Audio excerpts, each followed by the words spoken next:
Morning, afternoon, or evening, guys, wherever you are in this crazy, insane clown world. I hope you're not taking it too seriously.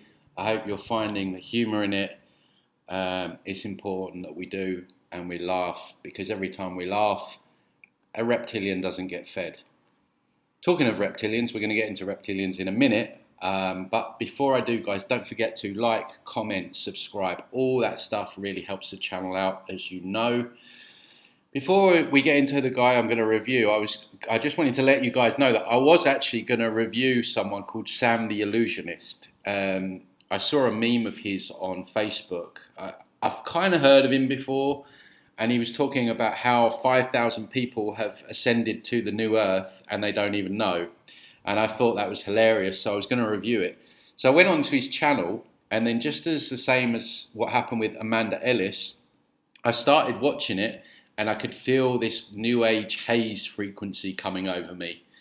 And so I immediately paused it. Turns out he was embedding some Galactic Federation energy within the video. So this is why you got to be careful. So I didn't want to put that out there with those frequencies in there. So just look out for things like that. But Sam the Delusionist, I couldn't actually review for those reasons. So I just wanted to put that out there. So before we get into this, guys, don't forget, if you want to check out any of my work, my course, you can go to my website, transcendingtimes.org. Don't forget, I've got Bitchute, Telegram, Odysee. Check me out at the alternative channels in case they take me off here. So I'm going to review Joe Dispenza, extremely requested. I'd never really watched any of his stuff, just purely on the fact that he's too mainstream. He's got 1 million viewers. Anyone with that sort of following that's out there probably controlled opposition, in my opinion. So anyone with a huge amount of following, he's very mainstream in terms of his kind of healing modalities, healing mainstream alternative, let's put it like that. And a long time ago, all I get with him is reptilian. I just get reptilian energy. He kind of looks a bit reptilian as well, if I'm being honest. But as always, guys, you be the judge. I'm just going to break down this short interview that he's done about abundance and all this stuff. So let's see what he's got to say. That really practical aspect of like breaking that pattern, right? Because that's where most of us are. We have that negative self-talk. We have the victim mindset. The negative self-talk, what these people, particularly in the new age, and I just had an interview on a podcast about this, is that much of the negative self-talk isn't even you. Much of the negative self-talk is coming from attachments, entity attachments, the mind looping, the constant mind looping. And I've spoken about before, once you remove the chakra overlay, the quietness of the mind, it's uncanny. It's incredible how many of our thoughts just aren't our own. And they can become more severe depending on the strength of the attachment. So I talk about there being 3 levels of entity attachment. Level 1, completely possessed, maybe a meth addict, someone that goes out murdering, raping. It's just a human body with an entity working through it. That's a level 1. Level 2 would be someone that maybe gets suicidal thoughts that aren't their own. I've had clients tell me that they'll be driving their car and some voice will just tell them to drive into a wall and it won't be their voice. So they have a very strong hold on the person's daily life in terms of their thoughts and the darkness of their thoughts. And then you've got your level 3s that will encourage bad habits, and you'll think about going for a walk into nature and they'll be like, no, just, do it tomorrow, it's too cold. Anything to waste your time, take you off your path, stop you from feeling better. They'll be like, go on, just have that glass of wine, or go on, just have those French fries, So we're all subject to these thoughts, and I'm not saying that when you become clearer, you don't have negative thoughts, because you still have your subconscious wounds. So that's the other thing that people need to work on. And this is the problem with things like this. They don't go deep enough. So there's no real healing because they're not going deep enough. They're not going to the root cause. So the root cause are attachments.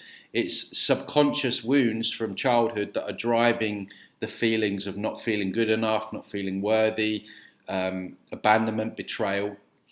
And because very few people want to work on themselves at a deep level, those wounds are causing issues in terms of the subconscious thought patterns. And then the entities will hook in, turn the volume up on them, and that creates more fear, more anxiety, and more loosh for them. So these mainstream, quote unquote, alternative people, they don't go deep enough. They skirt around the edges, and when you skirt around the edges, you don't really move any further forward. We have the I'm busy, I've got too much going on, I'm overwhelmed, I'm experiencing anxiety, it's that person at work, it's my partner. Like, we have that. That's reality of where we are today. Yeah. How do we... And again, they talk about it like it's all normal, When you take a step back and you take a deep breath, why should we be suffering like that on a daily basis? Because don't get me wrong, as well as there's entity attachments and stuff like that, and AI interference and all that kind of stuff, society is set up to heighten anxiety, to heighten fear, and to keep us in the fight and flight mode. But these people, they don't question why society is like that. Why is this reality constantly got people on a hamster wheel? They don't go to the root cause. Because if they start talking about why it's like what it is, then you get to the level of, because it shouldn't be like this. And it's an energy harvesting farm. So break that pattern in a way that actually makes a difference and is easy enough as a starting point. Yeah, it's been said that you should meditate for 20 minutes a day. Unless you're really busy, then you should meditate for an hour a day. Yeah. Of course, just meditate, escapism, just connect with stuff out there that you don't know what you're dealing with and hook yourself into things. And again, I'm not one for saying, don't sit there and ponder and think about things, but most meditation is escapism in the new age, and probably what he's talking about as well. I love that. That's why, by the way, that's why I meditate for 2 hours a day. Yeah. 2 hours a day. My God. So look, but you think about it, that's not normal either, is it? You've got these Buddhist monks and these people in Tibet, and they're meditating for days and days and days. Are we really supposed to be sitting there for hour upon hour upon hour, not engaging with life? And for me, it just seems to be another form of checking out. And I think I've told the story about, I went on a meditation retreat for a week. I hated every minute. And there were people there that were so angry, because they just weren't dealing with what they needed to deal with, and they were just checking out through meditation. It's just another way of checking out. Information is what opens that door. If you think that your thoughts have something to do with your future, just from a theoretical standpoint, that your thoughts create your destiny, and you think 60 to 70,000 thoughts in one day, and 90% of those thoughts are the same thoughts as the day before. I wonder why that is. It's because of what I'm just talking about. It's the mind looping. Again, it's not normal. And no doubt they're going to tell you to just say a few self-affirmations. Well, then your life isn't going to change very much as long as you're thinking the same way.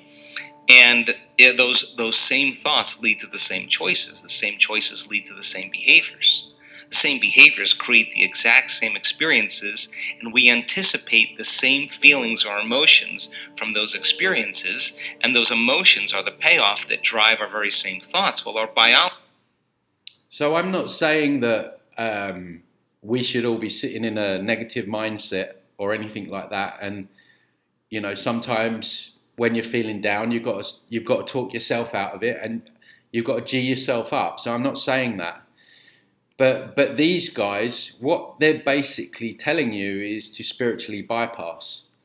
They're basically telling you to just change your thoughts or change your words. You think like people living in poverty don't try and say to themselves that they're going to have more. You know, it just, again, none of it makes sense. Our neurocircuitry, our neurochemistry, our hormones, and even our gene expression will be equal to how we think, how we act, and how we feel. And how we think, how we act, and how we feel is called our personality. And our personality creates our personal reality. That's it. So the present personality who's listening to this show has created the present personal reality called their life. So again, I know these examples are extreme, but they need to be extreme to underpin what BS he's talking. You know, I lived in Cambodia, and there's people there living on rubbish dumps. So you're telling me that them living on a rubbish dump has got something to do with the way they've been thinking? Like, it wouldn't possibly be anything to do with the wider corruption in not only the country, but in the region and in their area. The fact that poverty and scarcity is induced on all of us to one extreme or another, some places more than others. It wouldn't be anything outside of them that might be evil causing all this, would it? No, it's just your thoughts. So those people just need to think more positive thoughts and think of abundance, and suddenly they're going to vanish from a rubbish tip and move into a mansion in LA. It's just absolute horseshit. So if you can latch on to this idea, if you want to create a new life, a new personal reality, you got to change your personality, which means you better start thinking about what you've been thinking about and changing it. You begin to become conscious of your unconscious actions or habits or behaviors and modify them. And there isn't anything inherently wrong with being aware of your thoughts, but just simply changing them and expecting something different to occur is not reality. It's not, and of course you have to take action as well. This is why and I've said before, the whole law of attraction is so fake, because they just say think and feel, and then things will change. What they leave out is the action part. You know, in this 3D physical world, if you want something, and I've used this example before, if you want a new house, you've got to either put in the elbow grease to earn the money to buy it yourself, or you've got to build it yourself or pay someone to build it yourself. It doesn't just manifest because you're thinking, I'm going to have a new house, I'm going to have a new house. And then we have to begin to look at the emotions that we live by every single day that keep us connected to the past and decide, do these emotions belong in our future? So most people are trying to create a new personal reality as the same personality, and it doesn't work. You literally have to become someone else. So the principle in neuroscience says that nerve cells that fire together wire together. You keep thinking the same way, making the same choices, demonstrating the same habits, creating the same experiences that stand. And again, I'm sure there's half-truths in this, but that's what they do. They give you some nuggets of truth and they pepper it with all the BS, the spiritual bypassing and the standing down and not questioning your reality and not questioning why things are like they are, not questioning why you feel anxious all the time. And you know, it's all your fault. You know, everything's your fault, and it's because you're not thinking a certain way. But for sure, I'm sure there can be new neuro pathways linked and everything like that, but we're still on this slave planet, and it's set up by design to invoke all those emotions within us, and it's set up to be hard for everyone, and they don't want you looking at that. They don't want you asking those questions. They want you blaming yourself. Amp the same networks of neurons into the same patterns, all for the familiar feeling called you, and you do that for 10 years on end. you're going to begin to hardwire certain patterns in your brain that becomes your identity. And by the time we're 35 years old, it kind of becomes fixed, right? And psychology used to say that you can't change that, but we now know that you can. So then... We now know that we can. Who's we? Who's we? Are these the same we that told us that poking something in your arm was safe? Yeah? The bought off and paid off scientists and doctors and people that have been through the treadmill of university and paid to repeat what they're told. Just saying. That kind of box in the brain, that is the habit of ourselves. It's we're 95% of the time running a series of programs. So then sitting and doing the work, we have to become disentangled from those programs. And so the other thing I would say in terms of changing programs, this is why things like hypnotherapy doesn't work, because with hypnotherapy, and I think what he's alluding to is you're trying to trick the mind. So with hypnotherapy, you might give up smoking, but then you might start overeating, or you might give up smoking for 4 years and you might start up again, because the root cause that is driving the bad habit has not been addressed. And the root cause is the inner child, or the holographic imprint that is stuck there in time and space and is still there, still experiencing that trauma.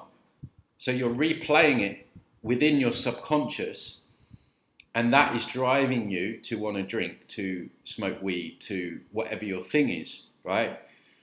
So until you go, and this is why people love a quick fix and they don't want to do deep inner work, until you go and revisit those holographic imprints and you reparent those inner children within you and inner adults in some cases, then you're still going to be running those same programs, because those programs are coming from your subconscious.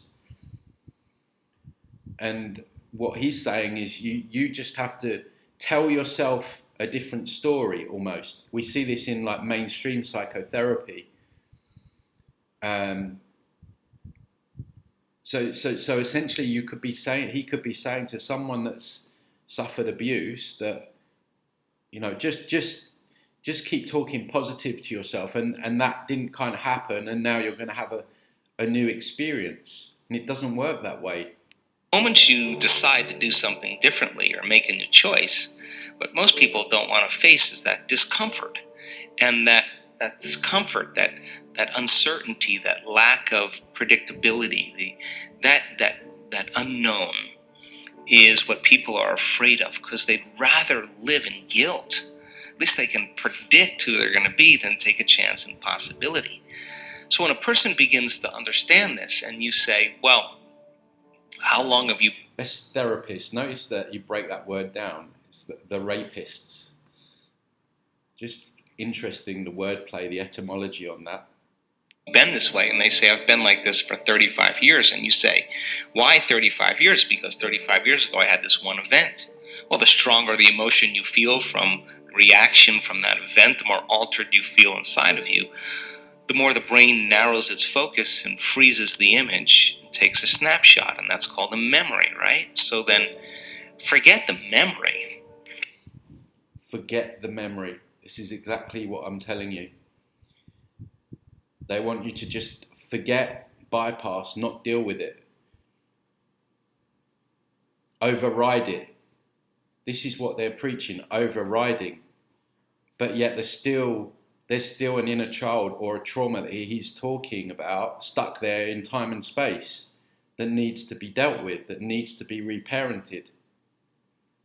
And he just said it. The word came out of his mouth. Just overcome the emotion, because it's the emotion that keeps you anchored to the past. So that sounds really good. No, it's the subconscious holographic imprint that keeps you anchored and keeps you replaying those cycles. Good, theoretically. But when you step out into that unknown, into that void, the body really is in a habit. And what a habit is when the body becomes the mind. Or if you're thinking about that past event and it's producing an emotion, well, you need an image and a feeling to start the conditioning process. So the body's either conditioned into the familiar past or it's hardwired in the predictable future because it wakes up every single day and runs through the same series of routine actions. So the present moment then becomes the unknown. When people start feeling that discomfort, Jay, they'd rather get on their cell phone and call someone or get up and say, I can't meditate. That's true. People wanting to check out. And that's why this whole idea of being busy, I think, is another way of checking out. People that are busy all the time. Oh, I'm busy, I'm busy, I'm busy. And it's almost like people need to be busy because they can't sit there with their thoughts. And I was thinking about this the other day. I think there's other what you would call more innocent ways of checking out like that, like being busy. I had this insight the other day that I still do love to travel, but when I was younger, I would just be obsessed with traveling and going to all these different places. And I would notice that when I would go and I'd go to the airport, I would feel a sense of relief, like I was escaping something, like I was running away from something. And I recognized in me back then that I was kind of getting like a dopamine hit. And that was one of the ways, when I was really pondering on it, that was one of the ways that I was checking out, just by this obsession of traveling. Now I still like to travel, but it's coming from a more authentic place. And I'm not saying that traveling is inherently bad, and I'm not saying that being busy is inherently bad. But I'm just saying that there are more subtle ways that we check out than we realize. Or, I have too much to do. They excuse themselves. They return back into that familiar feeling because the body's actually telling the brain. A habit is when the body becomes the mind. So the body's stepping out into the unknown and says, ooh, I'd rather feel guilty. I'd rather feel unhappy than be in this discomfort. So then, at least then when they return back to that familiar feeling, then they feel safe. So they step out in the unknown and the body starts influencing the mind, saying you can start tomorrow, you're too busy, it's your mother's fault, it's your culture's fault. Again, these can also, and more than likely, probably be entities that are encouraging certain thoughts within you. I don't have enough money, this isn't going to work. Those are the programs in there that are standing in the way between you and your future. So then nerve cells that no longer fire together no longer wire together. So the act of observing those states of mind and body means you're no longer the program. You're the consciousness observing that program. So then to meditate, it means to become familiar with. So as you become familiar with those thoughts, you become conscious of how you speak, you become aware of how you act, you notice how you're feeling. The more conscious you become of those unconscious programs, the less unconscious you'll go in your waking day. Why? Because it's not enough to just have a great meditation and get up and get on the freeway and get in traffic and getting stressed. You just reach. The irony. The irony of this world, Just meditate all morning and then go and have a stressful day stuck in traffic, working in a job that you hate, for a boss that you don't like, earning money for someone that other than yourself. Meditate, but don't question why you're going to have a stressful day or what's behind that or why things are like that. It's your fault, remember. Turn back to the old self again. Our job then is to sustain that modified state of mind and body the entire day. And if you can, get ready because something different or unusual is going to begin to happen in your life. And it will come as a coincidence or a synchronicity. And that's breadcrumbs from the divine saying you're on the path. Just keep doing it. There'll be another one. Just keep staying in that energy. Yeah, that's normally the time when people start seeing the algorithmic codes, the 1111 and all that stuff. And how does he know? Is he privy to everyone that's ever done that. I don't know. Energy. And so teaching people then to understand that there's a formula that we now know, that if you apply that formula, you'll begin to see those changes. And now, as people are doing it more, All you need to do is meditate, guys, according to our Joe. More and more effectively, the results are going up as well. We just had Bond University. They just took a whole bunch of my brain scans from 10 years ago. Huge clinical study, a lot of analysis, and they're blown away by the speed in which the community can change brain and heart coherence. They know how to do it. It's not something that's separate from them. They've practiced it enough times that they now know how to do it. So what's the significance of that? Well, really, we're all persuading all the time. Sales and persuasion is part of our lives. It's like the really simple. In your life, if you start returning back to the same reactions, to the same people and circumstances, you're returning back to the old self. So you got to stay conscious in your life. And if you're not being defined by a vision of the future, then you're left with the memories of the past, and you will be predictable in your life. So crossing that river of change. Again, all I'm getting really from this guy, in a very subtle way, because I feel like he's throwing in some truths there, but I'm just getting an overarching feeling of spiritual bypassing. And it just really goes back to what I was saying before. Mainstream psychotherapy, New Age psychotherapy, or alternative mainstream New Age psychotherapy, like I guess this is deliberately put out there as to not get to the root cause of healing, like all kinds of doctors and in the medical industry. They don't want a full deep healing, so they skirt around the outsides. And I feel like this is what he's promoting here. Change from the old self to the new self. There's a neurological, a biological, a chemical, a hormonal, a genetic death of the old self. But if you teach people there's something on the other side, they won't give up on themselves. They'll keep going. So there's enough evidence to encourage people. And you can't tell me you're too old to do this work. You can't tell me you're too sick to do this work. You can't tell me you had a turbulent past. Or again, why is it like this? Why have we constantly got to battle ourselves and do all of this? This is the question that they don't ask. This is the question that Joe will not talk about. Why do we have to go through all these feelings of anxieties and fears and struggles all the time, to have to overcome? Why have we got to overcome everything? Why is life like that we have to exist by overcoming stuff all the time? And yeah, essentially we do, but why do we have to do that? Because most of it is induced upon us. Or that you're too overweight or too underweight or too out of shape, or you can't even tell me that you've never meditated before. In fact, some of our greatest scans are people who just have never meditated before, that are not trying to do anything. They just follow instructions. So our community now is beginning to understand that it is possible, and they go all in, not 50% in, not 60% in. If we do a week-long event, we got 1,000 people or 1,500 people, and they are all in. And that when they start getting beyond themselves, that first day or second day, he's kind of like the spiritual community's Tony Robbins, isn't he?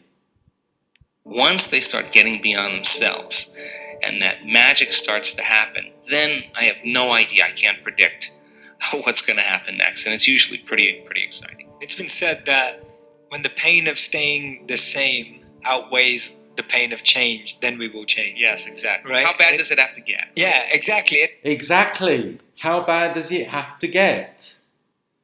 Why should we have so much pain so we want to change? What's the root cause of all this? And it's like, why is it that we get so attached to that old self? Like, what is it about it? Is it security? Is it safety? Is it familiarity, as you said? What is that keeps us so attached and so focused on something that we don't even like them? It's because you're replaying the trauma because it's not been dealt with. You've not got to that holographic imprint. I think we've been hypnotized and conditioned into becoming materialists. I think that we define reality with our senses, and I think that is one of the biggest illusions. So the fundamental question is, can you believe in a future that you can't see or experience with your senses yet, but you've thought about enough times in your mind that your brain is literally changed to look like the event has already occurred? Now, the latest research... This is kind of like getting the New Agers to believe in New Earth, and you just keep thinking about New Earth and keeping your vibration high, and then one day, well, of course, according to Sam the Delusionist, one day you'll just end up there and you won't even know it. It's very difficult to create all this stuff that they talk about when society and the world is set up in the way it's set up. Plasticity. And it's all right for Joe because, you know, he's obviously batting for the other team, I would say. I mean, look, I don't know. He says that's absolutely possible. And can you select a new possibility in the quantum field and begin to emotionally embrace that future every single day to such a degree that your body, as the unconscious mind, the objective mind, does not know the difference between the experience in your life that's creating the emotion and the emotion that you're fabricating by thought alone, to the degree that you begin to signal new genes and new ways to change your body to look like the experience has already happened. Now, Yes. The latest research in epigenetics says it's absolutely possible. Now, think about this. Every day, installing the circuitry, every day conditioning the body into the emotion of the future, that your body begins to change to look like it's already happened. Now, this is where it gets fun, because now you no longer have to go anywhere to get it. It's almost like, again, tapping into the New Age ideologies of, you know, just accept, just don't go there.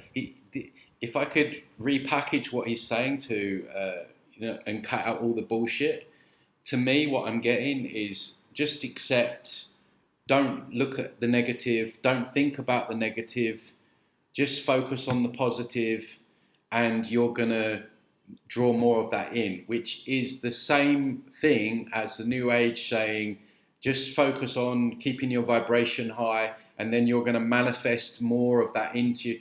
And if you think about darker stuff, then you're going to manifest more of that into your life, which is a complete deception. And what I'm getting from him is that is what he's saying, but he's repackaged it in a more sort of scientific way. And so it's appealing to a different audience. So he isn't necessarily targeting New Age people.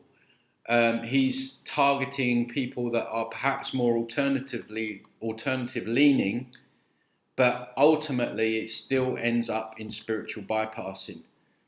And he doesn't talk about the real problems that are causing people to have trauma and the mind loops and why they keep repeating these patterns, because they're not going deep enough. He wants you to trick your mind, just think good, just feel good, and then everything's going to be all right on the night, and you'll be in his version of the new earth, I guess. So I'm just going to wrap it up there. It does go on, but to be honest, I'm kind of bored of it. So I think I made my point and I've seen enough. So guys, I hope you enjoyed this review. Don't forget to like, comment and subscribe as normal. And don't forget, check out all my stuff on my website, transcendingtimes.org. And I will see you on the next one. You take care, guys.